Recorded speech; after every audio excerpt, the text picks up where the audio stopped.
What's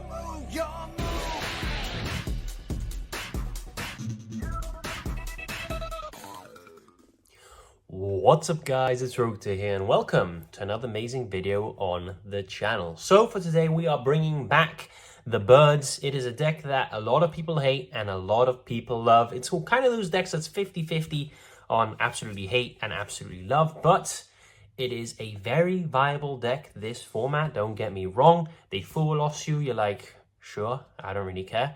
They Malcharm Perula you, that is a different story, but that is thankfully seeing a lot of side deck play as people do prefer the full loss, as I do think it is a better card in general.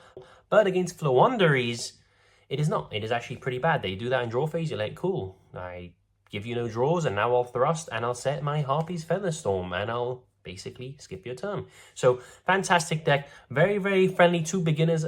If there's any beginners out there, I recommend you do pick up this deck. Yes, you can make this very budget. This is not a budget build. There is full loss in this deck. However, you can simply take out the full losses and play a different hand trap or play some board breakers.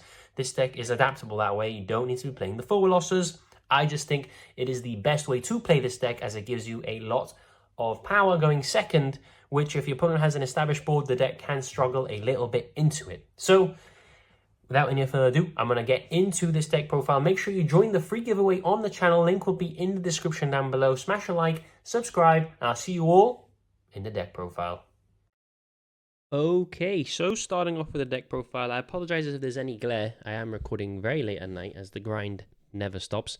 Triple of the Floowandereeze and Robina. This is your main combo starter in the deck. If you don't know what all the Floowandereeze do, they have this effect, well, at least all the little ones, that if they were to leave the field, they would be banished instead.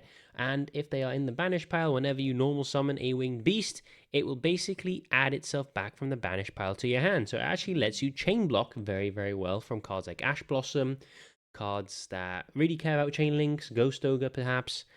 You're protected by them, which is fantastic. So on normal, basically you're going to have the effect to add a level 4 or lower winged beast from your deck, and they give you the effect to give you an additional normal summon, and all of it happens in the same effect. So you add and then normal and then new chain, the new bird will activate its effect. It's a bit weird like that. Yes, they still can droll you sadly, as it doesn't miss timing, but we do play D-Shifter, and if we D-Shifter them, they can't droll us. And droll is a bit of a problem for this deck, but thankfully it's not seeing much play this format, because full loss is in people's main decks instead. So triple of the Robina, triple of the Eaglin. This is your second best name. Similar to Robina, instead of grabbing you a level 4 or lower, it actually grabs you a level 7 or higher, which allows you to grab your big Floowandereeze or your Mega Monarch or even your Apex Avian, which is pretty cool. And yes, it gives you the additional normal summon, and it has the banish effect, so I won't be mentioning them. For the other two birds, which we have is the Stree and the Toucan, or Toucan, or Toucan. Let me know in the comments. Basically, one lets you grab back from the banish pile, and one lets you target any card in the graveyard, and you banish it, and then they give you the immediate normal summons. These aren't as important, but you do need to definitely play them. One is more than enough. You just need names, to be honest with you. We play all the little birds, and now let's move on into the big bird, which is T-Pose for game, double Floowandereeze and M-Pen. M-Pen is one hell of a boss monster. Not only does he add a Floowandereeze spell or trap from your deck to your hand on his tribute summon, which basically gives you the Floowandereeze trap, which lets you play during your opponent's turn, because then you can just start your normal summon chain during their turn, but also negates the effects of all special summon monsters in attack position. And during the damage calculation, if this card battles an opponent's monster, you can banish one card from your hand, and the opponent's monster's current attack and defense becomes halved until the end of the turn, so they can't even run over it effectively either. So M-Pen is just one great guy, and he's not even a card once per turn. So if you tribute summon double M-Pen, you get 2 searches, which is pretty cool, and I'd say it comes up. It's quite rare that it does, but it's just good to know. And for our other tribute summons, since everything is highly searchable, we play the 1 Mist Valley Apex Avian for the Omni Negate by returning himself to hand. Again, not once per turn, so return him to hand and then start your normal summon chain again, and then end with him. Again, you'll have another Omni. 2 Omnis for free, sounds great. And we have Riser, the Mega Monarch, who is so confusing, but basically is a compulsory from the field and the graveyard, as long as you tribute a wind monster. which hint hint, you will be. So this is our main monsters for the deck. This is how we're going to be keeping our infinite loop going, because this deck can infinitely loop as long as you have a target in deck to add with your Rabina and Eaglin. And with that being said, we are now going to move on into the archetypal spells and traps. So we have double of the field spell. The field spell again is absolutely insane. It's a really good way to play past the hand traps. If they Veiler, if they Ash, if they Imperm your Rabina, you're kind of stuck. If you have the field spell, you are okay. What does a field spell do? During the main phase, you reveal one level 1 Floowandereeze in your hand, banish a different Floowandereeze card from the deck, and then immediately grants you a normal summon, which is fantastic.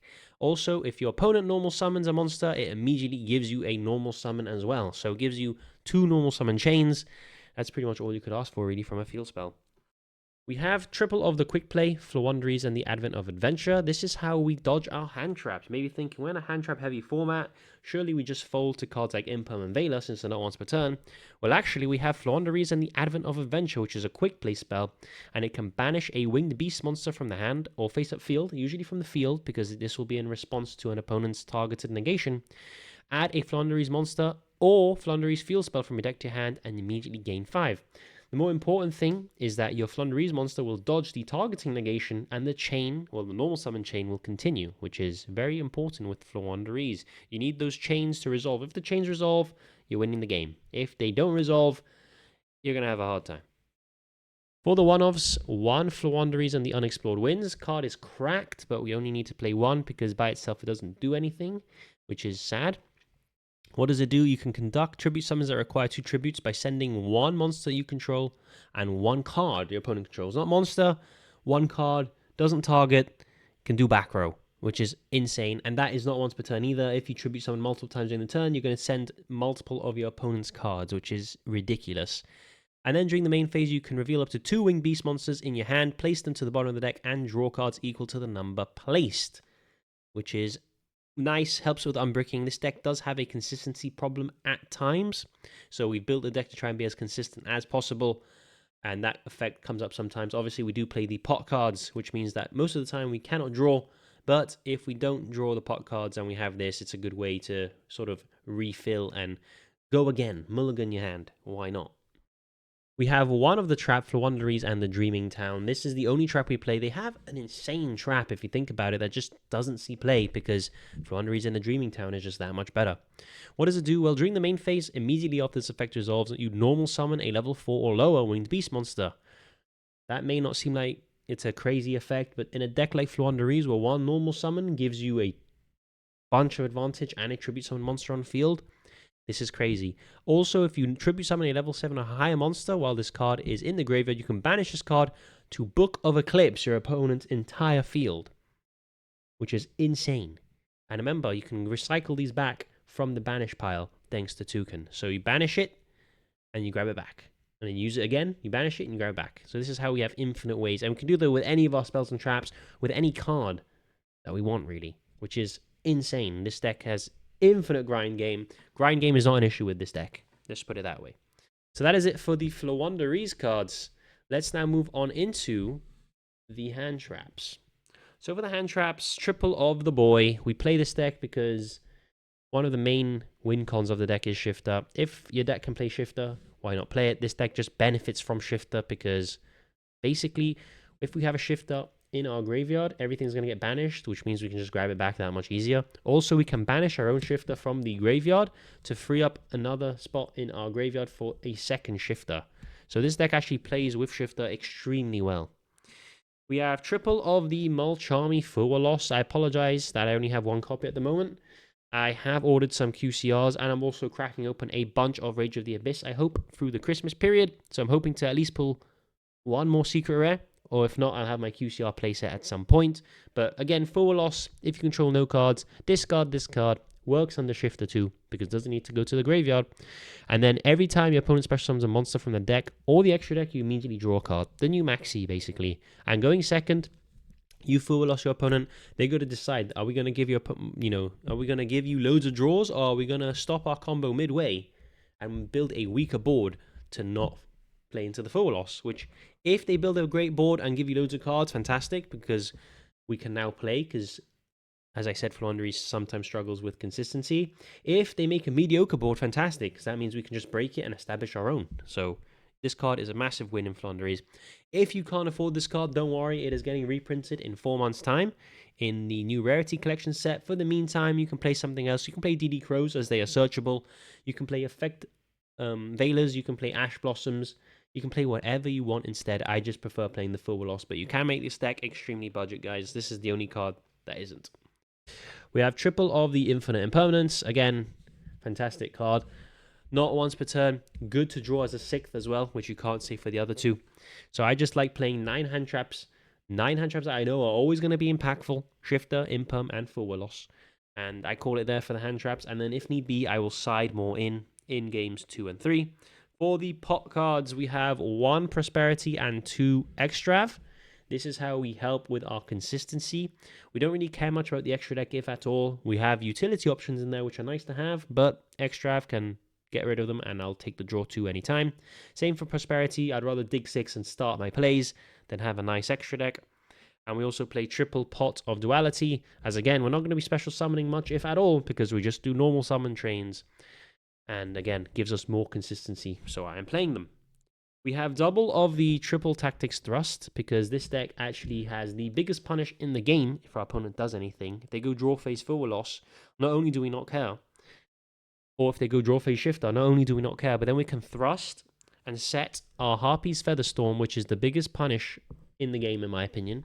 Because if you control a winged beast monster, you negate any monster effect your opponent activates for the whole turn. So unless they're playing something like Labyrinth, they basically just have to pass their turn. Good luck, Raziel. Good luck, you know. Good luck doing anything. You can special summon the bodies as those don't activate, but Dual Drive won't activate. We won't have any effect from the Detonator. We're good. Honestly. What a card. And again, to play through hand traps, we have triple of the Advent of Adventure. Now we have 1 Swally's Cowie. Not as good as Advent, however, you can again chain it, banish your little bird, and then add a bird with the same level from your deck to your hand. So a 4th copy of the Advent. Why not play more? Because it's not searchable, unlike Advent. And also, we don't want to be opening multiple of these because we actually need to be playing the game, because this deck can sometimes struggle with opening the right combination of cards. And we have, of course, the 1 Called by the Grave, making our 40th card. 40 cards for consistency, multiple ways to dodge hand traps or play through them. The biggest thrust punish in the game, in my opinion, in the Harpy's Featherstorm, Shifter, Full Loss, and Imperm. And the deck is budget. What isn't there to love? Let's now move on into the extra deck. Moving on into the extra deck, as I said, the extra deck is pretty optional. I'm just going to be playing the targets that come up the most for me. We have 1 Access Code Talker, sometimes does come up if you want a massive body that's 5/6, and you can pop cards on the way. 1 SP Little Knight, again, cards expensive. Well, not really, got reprinted. The supers are like £10, which is fine. Kind of expensive for a super, but it's okay. You can play it now, it's a budget card, but it doesn't really come up too much, but it's good to have for when it does. Double of the Charmers, Dark, and Heater. These are the ones that come up the most because we play Almirage and Anima for our normal summons. Well, we can convert our normal summons into these cards if need be. Then use our second normal summon to climb into a Charmer. Charmer takes something and push for link plays. For X-Caesars, we have the 1 Typhon, because why not? We don't really care much about the extra deck. We have double of the Zeus, because we do play some X-Caesars that benefit from it. One of them being Downward Magician, because we do play the Slacker Magician and the Lyrilisc Assembly Robin. Shout out, as this has, its name is actually mine. I'm called Robin, if you guys didn't know. This should actually be the Assembled Nightingale. However, can't find my copy, so I chucked in Robin for the deck profile. And here we have our extra deck flex spots that we don't care about. So this is ideally if they Dogmatic a Maximus, so if they do any shenanigans with their extra deck. We play 1 Entis, 1 Garua, 1 Ferrijit. Something I've been testing is side decking triple Winter Cherries and actually playing the Requiem, which is the Fiendsmith Link 1. The amount of times my opponent dedicates 2 bodies to go into the Moon Maiden, then you go, hold on, effect Winter Cherries, get rid of the Link 1. They've just sacrificed 2 bodies to make a useless Link monster. And you could probably take out the Baron Blossom to do that, or one of these cards. I think these cards do come up a bit more than the Baron Blossom. However, that's just in theory, you can test it. You also do need to have a Requiem, but Winter Cherries is cheap. Requiem is decently priced. This is something you can test. Also, in the side, I will have stuff like Dimensional Fissure. I'm telling you guys because I know you guys are asking. We will have Perulias as well. We will have other cards like Lightning Storm, Board Breakers, evenly, Dark Ruler, stuff we can get off Thrust. Lancia is amazing against Malice, however, it kind of stops our own plays as well. So we can't, unfortunately, play the Malice. I would probably side in one copy of the Counter Trap, because I think the Counter Trap is worth playing, at least in the side, because it can just stop your opponent's turn, to be honest. It just says your opponent cannot special, they can only normal, which against most decks is pretty useless, unless they're playing Fluanderies themselves. And I probably would have the Dark Samorg against back row matchups like Eldritch and Lab, because you summon the Dark Samorg and your opponent cannot set cards, which is pretty GG's against stuff like Labyrinth. So that is the end of the deck profile. I hope you guys enjoyed it. I hope I was informative. If you are new around here, make sure you do subscribe and do check out the free giveaway happening through the month of December 2024. Trying to hit 3,500 subscribers. We are very close to doing that. Make sure you're part of this journey. Make sure you're here for when we hit it big in a couple of years' time. I'm calling it now. Anyways, I'm Rogue2 here. Thank you all so much for watching. Have a happy holiday. And I'll see you all in the next video. It's time! Let's go!